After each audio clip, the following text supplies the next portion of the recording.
இந்த துறையில் உச்ச நிலையை தொட்டவர்கள் சையதுனா கௌதுல் ஆலம் முஹியுத்தீன் அப்துல் காதிர் ஜீலானி கத்தஸல்லாஹு சிர்ரஹுல் அஸீஸ்.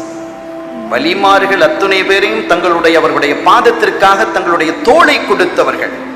கதமியே அலா ரகபாத்தி அவுலியா அலா ரகபாத்தி குல்லி அல் அவுலியா, அனைத்து வலிமார்களினுடைய தோள்களிலும் என்னுடைய ஆளுமை இருக்கிறது என்றார்கள். நான் ஆளுகிறேன், நான் அவர்களுடைய ராஜா என்றார்கள். அப்படி ஒரு நிலையை ஒரு மனிதர் அடைய முடியும். ஓதுலாலும் அடைந்தார்கள். அதை அல்லாஹ்வே சொல்வான். புகாரியிலே ஒரு செய்தி வருகிறது, ஒரு மனிதன் ஃபர்லான வணக்கங்களை கொண்டு என்னை நெருங்குவது போன்று வேறு எதை கொண்டு நெருங்குவதில்லை. அதன் பிறகு அவன் நஃபிலான உபரியான வணக்கங்களை கொண்டு என்னை நெருங்கும் பொழுது அவர் பார்க்கும் பார்வையாக நான் இருப்பேன், அவர் கேட்கும் கேள்வியாக சம்அஹுல்லதி யஸ்மஉ பி, எதை அவர் கேட்கும் கேள்வியாக நான் இருப்பேன், அவர் பிடிக்கும் பிடியாக நான் இருப்பேன், அவர் நடக்கும் நடையாக நான் இருப்பேன். எல்லாம் நானே இருக்கிறேங்கிறான். அவர் பார்க்கும் பார்வையாக என் பார்வை இருக்கிறது என்று கூட அல்லாஹ் சொல்லல. அவர் பார்க்கும் பார்வையாகவே நான் இருக்கிறேங்கிறான். இன்னைக்கு அவுலியாக்கள் அப்படி இல்ல, அது இல்ல, அப்படிலாம் ஒண்ணும் கிடையாது அப்படின்னு பேசுறாங்கல்ல, அது ரொம்ப முரணானது, அல்லாஹ்வினுடைய இந்த சொல்லுக்கு எதிரானது. இது நாதாக்களை வேதனைப்படுத்தக்கூடியது, அவர்களை விரோதிக்கக்கூடியது, இறைவனோடு யுத்தத்திற்கான தயாரான நிலை அது. மன் ஆதாலி வலியன் ஃபகத் ஆதன்துஹு பில் ஹர்ப், யார் என்னுடைய இறை நேசரை வேதனைப்படுத்துகிறாரோ பகைக்கிறாரோ அவரோடு நான் யுத்தம் புரிவேன் என்கிறான் அல்லாஹ். யுத்த பிரகடனம் செய்கிறான். இறைநேசர்களுடைய அந்தஸ்தை நாம் புரிந்து கொள்ள வேண்டும்.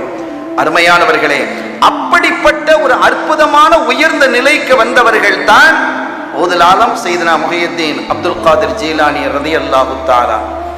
அவர்கள் குறித்த அவர்களுடைய மகாம், அவருடைய அந்தஸ்து குறித்த ஒரு தகவலோடு இன்ஷா அல்லாஹ் நான் என் உரையை நிறைவுபடுத்துவேன். அருமையான பெருமக்களே, கொஞ்சம் பிந்திய காலம், கௌதுல் ஆலத்தினுடைய காலத்திலிருந்து சற்று காலம் பிந்திய காலம் அது. சையதுனா இப்ராஹிம் அல் ஹவாஸ் ரலியல்லாஹு தஆலா அவர்களினுடைய மதரசா, அவர்களுடைய பாடசாலை பாடம் நடந்து கொண்டிருக்கிறது. அலியுல் ஹவாஸ் என்ற ஒரு மாணவர், அவங்க ஒரு கேள்வி எழுப்புறாங்க. உஸ்தாத், ஒரு கேள்வி. சமகாலத்தில் வாழ்ந்த கௌதுல் ஆலம் அலியுல் ஹீத்தி ரலியல்லாஹு தஆலா அன்ஹு ரெண்டு பேருமே ஒரு குத்துபுடைய நிலை, குத்துபியத்துடைய நிலையை அடைந்த பெருமக்கள் தான். இந்த அலியுல் ஹீத்தி ரலியல்லாஹு தஆலா அன்ஹு சையதுனா கௌதுல் ஆலம் ரலியல்லாஹு தஆலா அன்ஹு, இந்த இருவரில் மக்காமிலே அந்தஸ்தில் உயர்ந்தவர் யார் அப்படின்னு கேள்வி கேட்கிறாங்க.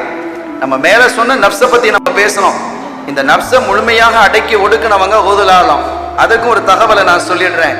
ஒரு முறை அவங்க தங்களுடைய முராக்கபா முஷாஹதா வணக்க வழிபாட்டிலே ஈடுபட்டு கொண்டிருக்கும் போது கடும் தாகம், விண்ணிலிருந்து ஒரு வெள்ளி கிண்ணத்திலே தண்ணீர் இறங்குகிறது. அப்துல் காதிரே ஹல்லல் துலக், உங்களுக்கு இதை நாம் ஹலாலாக்கி விட்டோம் என்று அசரீரியும் முழங்குகிறது.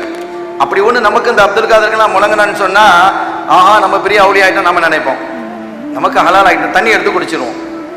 ஆனா அவங்க யோசிக்கிறாங்க, வெள்ளிக்கிணம் என்னுடைய பாட்டனார் ஸல்லல்லாஹு அலைஹி வஸல்லம் அவர்களுக்கு அது ஆகமாக்கப்படல, எனக்கு ஆகமாக்கப்படுமா என்று அவர்கள் அந்த தண்ணீரை எடுத்து தூக்கி வீசினாங்க. மல்ஊனே தொலைந்து போ, இப்லீஸே தொலைந்து போ. அவன் நமக்கு இந்த அசரீரிகள் இறைவன் புறத்திலிருந்து வருகிறதா அல்லது இப்லீஸின் புறத்தில் வருகிறதா என்பது அறிவதற்கான ஒரு ஆற்றலை தருவதற்கும் பயிற்சி வேணும். எல்லாத்துக்கும் பயிற்சி வேணும். அதை சரியான ஷேഖ்மார்கள் சூஃபிகள் அவர்களிடத்தில் பயிற்சி, போலிகளிடத்தில் சிக்கிடக்கூடாது, அதையும் கவனமா இருக்கணும். அருமையான பெருமக்களை தூக்கி வீசிட்டாங்க. ஷைத்தான் நேரடியா வந்துட்டான். அந்த காலத்துல நேரடியா வருவான், இந்த காலத்துல நேரடியா வர்றான் இயக்க ரீதியாக. அருமையானவர்களே, அப்ப நேரடியாக வந்து சொன்னான், அப்துல் காதிரே, நான் உங்களை பல வகையில் தோற்கடிப்பதற்கு நாசப்படுத்துவதற்கு முனைந்தேன், எல்லா வழியிலும் நான் தோற்று போய்விட்டேன், எல்லா வழியும் தோற்று போய்விட்டேன். இப்போதும் கூட உங்களை கவிழ்ப்பதற்கு பார்த்தேன், ஆனால் உங்களினுடைய தவக்குலின் மூலமாக, அந்த இறைவன் மீது கொண்டிருந்த உங்கள் நம்பிக்கையின் மூலமாக என்னை நீங்கள் ஜெயித்து விட்டீர்கள். உண்மையா இல்லையா? இப்லீஸ் சில சமயத்துல போய் உண்மையை சொல்லுவான், சில சமயம் இப்ப உண்மையை தானே சொல்றான். உங்களினுடைய இறையச்சம், இறைவன் மீது கொண்டிருக்கக்கூடிய நம்பிக்கையின் வழியாக என்னை நீங்கள் வென்றெடுத்து விட்டீர்கள் என்ன. இப்பவும் உண்மையிலே கவிழ்க தான் பாக்குறான். ஓதுலான்னு சொன்னாங்க, மல்லோனே, நான் ஒண்ணு என் தவக்குல், என்னுடைய நம்பிக்கை, என்னுடைய ஈமானை வைத்து நான் ஒன்னும் என்ன செய்யல, உன்னை வெல்லல, என்னுடைய அருள், என்னுடைய ரப்பின் அருளால் உன்னை வென்றேன்டான். அவன் தலையில மண்ணலி போட்டுட்டு, இதுமே உங்ககிட்ட நான் வரவே மாட்டேன் அப்படின்னு போயிட்டான். அப்படிப்பட்ட ஓதுகாலம் இதயத்தை வென்றெடுத்தவர்கள், இதயத்தை தன்னுடைய கட்டுப்பாட்டுக்குள் கொண்டு வந்தவர்கள். அருமையான பெருமக்களே, இவர்களை குறித்து அலியுல் ஈத்தி அவர்களையும் இணைத்து கேட்கிறார். இந்த மாணவர் கேட்கிறார், இந்த 2 பேருடைய மக்காம்ல யார் உயர்ந்தவங்க? உஸ்தாத் சொன்னாங்க ஓதுலாலம் தான் உயர்ந்தவங்க. மாணவர்ண்டா சின்ன சின்ன பையங்கள்ல எல்லாம் தாடி நிறைச்சவங்க, அவங்களும் விலாயத்தை நெருங்கினவங்க அல்லது விலாயத்தில் உள்ள பெரிய பெருமக்கள்.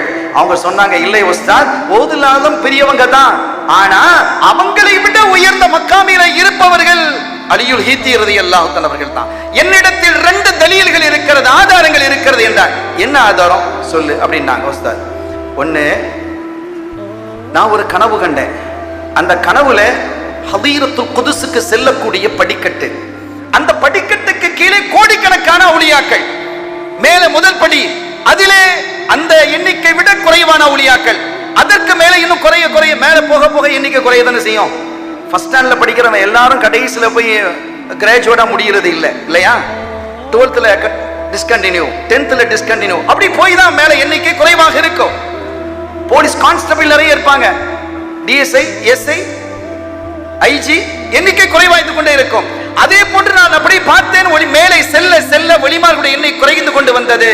5 படிகள் இருக்கும் பொழுது நான் பார்த்தேன், அப்போது யார் யார் இருக்கிறார்கள் என்பது தெரிந்தது. அந்த 5 படிகளிலும் ஓதுலாலம் இல்லை, அலியுல் ஈத்தியும் இல்லை. ஆனால் மேலே போய் நான் சேர்ந்த போது அலியுல் ஈத்தி அவர்கள் மட்டும் இருந்தார்கள். இந்த 5 படியிலும் இல்லை, 5 படிக்கு கீழே ஓதுலாலம் இருந்தாலும் எனக்கு தெரியாது அப்படின்னா. அப்ப அலியுல் ஈத்தி அவங்க தான் உயர்ந்தவங்க இல்லையா? சரி, இன்னொன்னு என்னன்னு கேட்கிறாங்க. இன்னொன்னு, ஒரு வரலாற்றிலே செய்தி நாம் பார்க்கிறோம். ஓதுலாலம் ரலியல்லாஹு தஆலா அவர்கள் மக்களுக்கு உபதேசம் செய்து கொண்டிருக்கிறார்கள். அந்த சபையிலே அலியுல் ஈத்தி ஒரு தூணுக்கு பக்கத்துல வந்து உட்கார்ந்து தூங்குறாங்க. அவங்க தூங்குறாங்கிறத பார்த்ததும் தன்னுடைய உரையை நிறுத்தி கொண்டு அலியுல் ஈத்தி ரலியல்லாஹு தஆலா அவங்களுக்கு பக்கத்துல வந்து ஓதுலாலம் கை கட்டி நின்னுட்டாங்க. என்ன அர்த்தம் இதுல? தன்னுடைய உரையை விட அலியுல் ஈத்தி ரலியல்லாஹு தஆலா அவர்களுடைய தூக்கம் பிரியது என்று ஓதுலாலமே கருதினாங்க.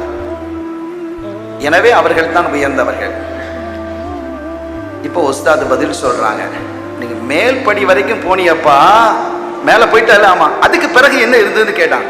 அதற்கு பிறகு ஒரு சித்தர் திரை இருந்தது, திரையை நீக்கி உள்ளே சென்றாயான்னு கேட்டாங்க. இல்ல, திரையை நீக்கி உள்ளே போனால் அங்கே ஓதுலாலத்தை பார்த்திருப்பாய். அவர்கள் இருக்க வேண்டியது காத்து நிற்க வேண்டியவர்கள் இல்லை. ஒரு கட்டத்தில் தாலிபாக இருக்கக்கூடியவர்கள், சூஃபிகள் பேசுவார்கள், ஆன்மீகவாதிகள் பேசுவார்கள், நீ அல்லாஹ்வை மட்டுமே தேடிக்கொண்டிருந்தால் ஒரு காலகட்டத்தில் நீ மத்லூ, நீ தேடப்படுவாய், உன்னை தேடி மக்கள் வருவார்கள். அல்லாஹ் அப்படி வச்சிருவான். அருமையானவர்களே, இப்போ அவங்க படிக்கட்டுல நிக்கிறவங்க இல்ல, அவங்க உள்ள இருக்கிறவங்க. நீ உள்ள போயிருந்தா அவங்கள பார்த்திருப்ப. அவங்க திகைச்சுட்டாங்க மாணவர். இரண்டாவது, இந்த வரலாற்று செய்தி நீங்கள் சொன்னீர்கள், ஓதுலாலம் பேசிக்கொண்டு இருந்தார்கள். அப்படி பேசிக்கொண்டு இருக்கும் பொழுது அலியுல் ஈத்தி தூங்கினார்கள். அவர்கள் அருகிலே வந்து ஓதுலாலம் கை கட்டி நின்றார்கள். உண்மைதான், தூங்கிக் கொண்டிருந்த அலியுல் ஈத்தி ரலியல்லாஹு தஆலா அவர்கள் ஒரு கனவும் கண்டார்கள். உஸ்தாத் சொல்றாங்க, அந்த கனவிலே காத்தமுர் ரசூல், இதயவேந்தர் சையதுனா முஹம்மதுர் ரசூலுல்லாஹி ஸல்லல்லாஹு அலைஹி வஸல்லம் அவர்கள் ஆஜராகிறார்கள். அலியுல் ஈத்தியினுடைய கனவிலே தன்னுடைய பாட்டனார் ஆஜராகி இருந்ததை பார்த்த ஓதுனா பேச்சை நிறுத்திட்டாங்க. ரசூல்லா வந்த பிறகு நாம என்ன பேசுறது என்று ரசூலுக்கு பக்கத்தில் தன்னுடைய பாட்டனாருக்கு பக்கத்துல போய் கை கட்டி நின்றாங்களே தவிர அலியுல் ஈத்திக்கு பக்கத்துல இல்லப்பா அப்படின்னு சொல்லிட்டு, அதுக்கு பிறகு நீ வந்து அந்த கனவு முடிந்ததற்கு பிறகு அலியுல் ஈத்தி ரலியல்லாஹு தஆலா அவர்களை பார்த்து ஓதுலாலம் சொன்னாங்க, நீங்க ரசூல் ஸல்லல்லாஹு அலைஹி வஸல்லம் அவர்கள் வந்தார்கள் இல்லையா? ஆமாம், என்ன சொன்னார்கள் என்பதை இந்த மேடையிலே அறிவீங்கள் என்றார்கள். அலியுல் ஈத்தி அவர்கள் மேலே வந்தார்கள், வந்து சொன்னார்கள், நான் ரசூல் ஸல்லல்லாஹு அலைஹி வஸல்லம் அவர்களை பார்த்தேன், அலியுல் ஈத்தி என்னுடைய பேரர் அப்துல் காதிரை நீங்கள் பற்றி பிடியுங்கள் என்றார்கள். யார் உயர்ந்தவங்க? அருமையான கண்ணியத்திற்குரிய பெருமக்களே, அப்படி ஒரு உன்னதமான ஒரு நிலையை, உச்ச நிலையை தொட்டவர்கள் ஓதுலாலம் சையதுனா முஹியுத்தீன் அப்துல் காதிர் ஜீலானி ரலியல்லாஹு தஆலா. ஒரு சிறந்த ஒரு விருந்துடைய நாள். அந்த விருந்துடைய நாளிலே அவர்களுடைய முரீதின் ஒருத்தர் வந்து கூப்பிடுறாரு, எங்க வீட்டுக்கு நாளைக்கு நீங்க விருந்துக்கு வரணுங்கிறாங்க. சரின்னாங்க. இன்னொரு ஒருத்தர் வந்து கூப்பிட்டாரு, எங்க வீட்டுக்கு வரணும்ன்றார். அவரும் சரி. 40 பேர் கூப்பிட்டாங்க, 40 பேருக்கு மதியம் வீட்டுக்கு வரேன்ட்டாங்க. மறுநாள் எல்லாரும் பேசிக்கிறாங்க, எங்க வீட்டுல ஒரு நாள் சாப்பிட வந்தாங்க. உங்க வீட்டுல வந்தாங்களா? எங்க வீட்டுக்கு வந்தாங்கப்பா. எங்க ஒருத்தர் வீடும் ஒவ்வொரு தூரத்துல இருக்கு. எல்லாரும் என் வீட்டுல வந்தாங்க. என்ன, யார் எதை நம்புறதுன்னு தெரியல. அவங்கள்ட்ட ஹாதிம், அவங்களுடைய சர்வன் பிரத்யேகமான ஒரு சர்வர் இருக்கிற, அவர்கிட்ட சர்வன்ட்ட போய் கேட்போம், ஹாதிம்கிட்ட போய் கேட்போம் என்று வந்து கேட்குறாங்க. அவர்கிட்ட கேட்கும்போது சொன்னாங்க, அவங்க எங்கேயும் போயில அவங்களோட மதரசால தான் அவங்க இருந்தாங்க அப்படிங்கிற.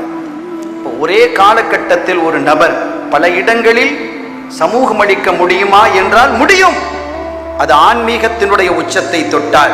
ஏனெனில் அல்லாஹ் சொல்கிறான், அவர் நடக்கும் நடையாக நான் இருக்கிறேன். இதுக்கு மேல என்ன இருக்கு? அதுக்கு ஒரு தடையா, தங்கா, அதுக்கு ஒரு சிறையா, ஒரு இடைவெளியா? எதுவும் இல்லை. எதையும் விட்டு அப்பாற்பட்ட ரப்பு ஆக ஃபனா ஃபில்லா என்பார்கள். அந்த நிலையை தொட்டவர்களுக்கு அல்லாஹ் உயர்ந்த அந்தஸ்தை கொடுக்கிறான், வல்லமையை கொடுக்கிறான், ஆற்றலையும் சக்தியும் கொடுக்கிறான். அவர்களுடைய நினைவாக குழுமி இருக்கக்கூடிய நம் அத்தனை பேருடைய இதயங்களையும் பரிசுத்த இதயங்களாக வல்ல அல்லாஹ் ஆக்கி அருள் பாலிப்பானாக.